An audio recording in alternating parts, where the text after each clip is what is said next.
So I'm gonna try something a little bit different. You see, I have an idea, but I haven't read a script. I prepped a little bit, but majority of this is gonna be the top of my head and in my thoughts. And what that idea is, goes something along like this. You see, when I was little, I used to be afraid of the water. Not necessarily water in general, because I loved to swim in pools, but big bodies of water, lakes, oceans. And it wasn't really those in general because I loved to swim in those as well. I loved to play on the shore. I loved to go into the waves to push me back into the sand. It was the fear of the deeper parts of it. Because you see, when you got on a boat and you sailed around and then you stopped, you're like, hey, we're gonna swim around here. Well, I was afraid that once I jumped into that water, as soon as I jumped into it, something was gonna come up from the deep, dark below of that water that I could not see and grab me and pull me down to the very bottom. And even though I knew that wasn't possible, even though I know that was such a low chance of happening, even though I knew nothing could most likely happen to me like that, I was still afraid. I was afraid of that unknown circumstance coming for me. But why? And as I got older, I realized it's because I perceived it.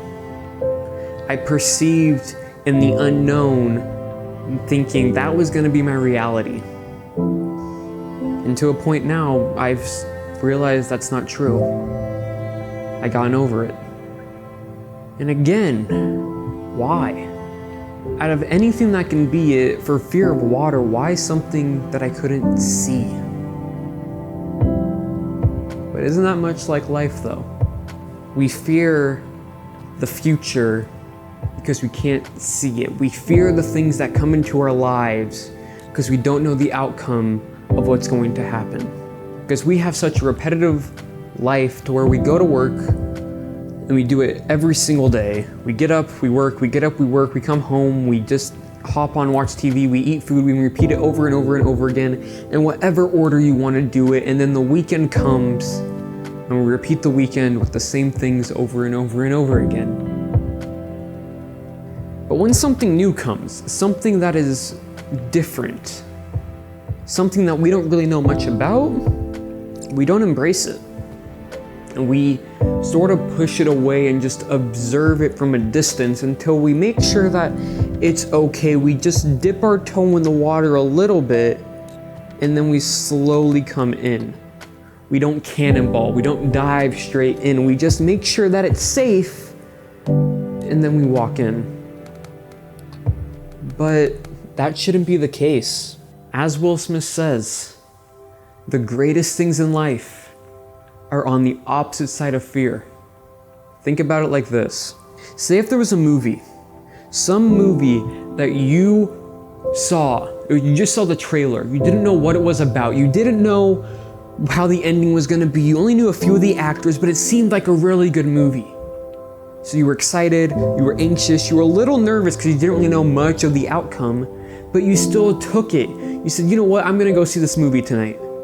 So you go out, you buy your tickets, you buy your popcorn, you buy your snacks, and you buy your drinks, and you get there early enough to say, hey, I'm gonna wait right out here, right in front of the theater, and wait for it to finish because I wanna get a good seat for this movie. And you're smiling, you're happy, and right when the movie finishes, the people come out, and then one person comes out.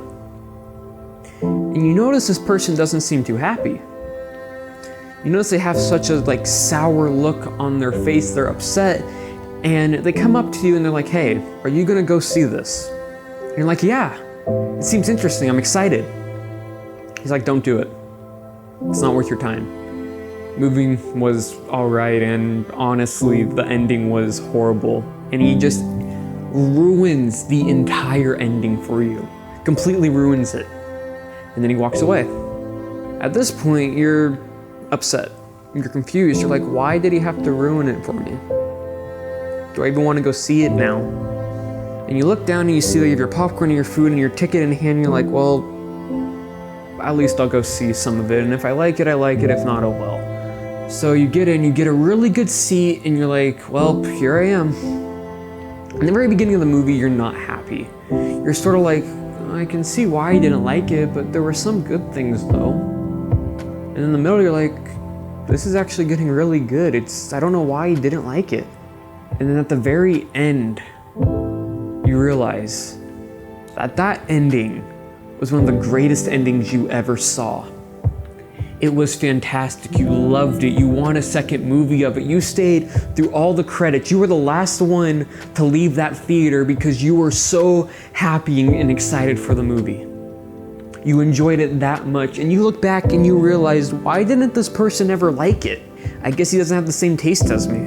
But you were going to, and you had a thought of not doing it because someone else told you. But in reality, isn't that what we do with most situations? There's something that happens, something that comes up, or we want to try a new hobby, or learn a new skill, or maybe try to get a different job, or get a different degree, or maybe we don't want to go to college, or this or that, whatever it may be, and we tell our friends, peers, and parents, hey, I kind of maybe want to do this instead. I want to do this, or I have this idea for this, and they're like, no, that's not going to work. You're going to fail. Why are you even thinking about that? That's such a bad idea. Aren't you afraid of the precautions and problems that you're going to have that you have to go through and all the negative hard work that it has to be done? And you decide maybe they're right. Even though a majority of them haven't done that before, or some of them have, and they just didn't have a good outcome. But you take their advice instead without even trying it. You took their point of view, their ideals, and you perceived it as the reality of the future.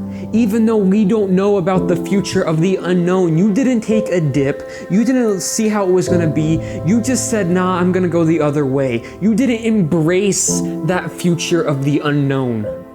You didn't cannonball into the water. You didn't enjoy it.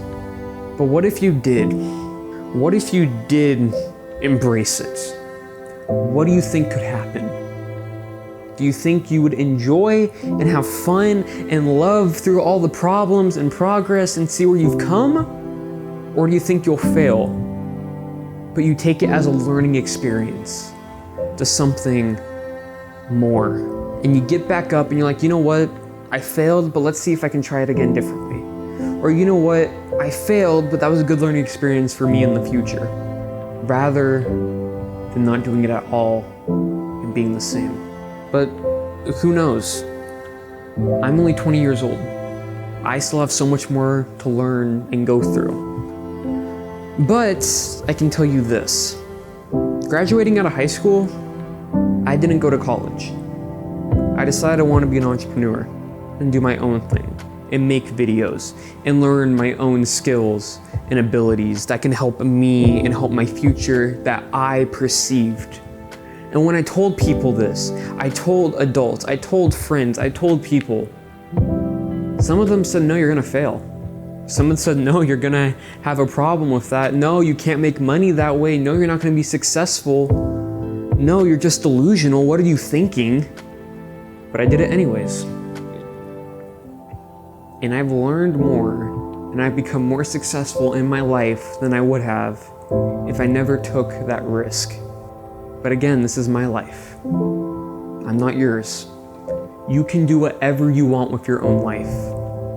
You can stay the same way you are, or you can try and learn new things and embrace the unknown and perceive your own reality and manifest it into something that is great. Because no matter if you're in elementary school, middle school, high school, college, or the real world, the unknown can be the greatest thing in the world.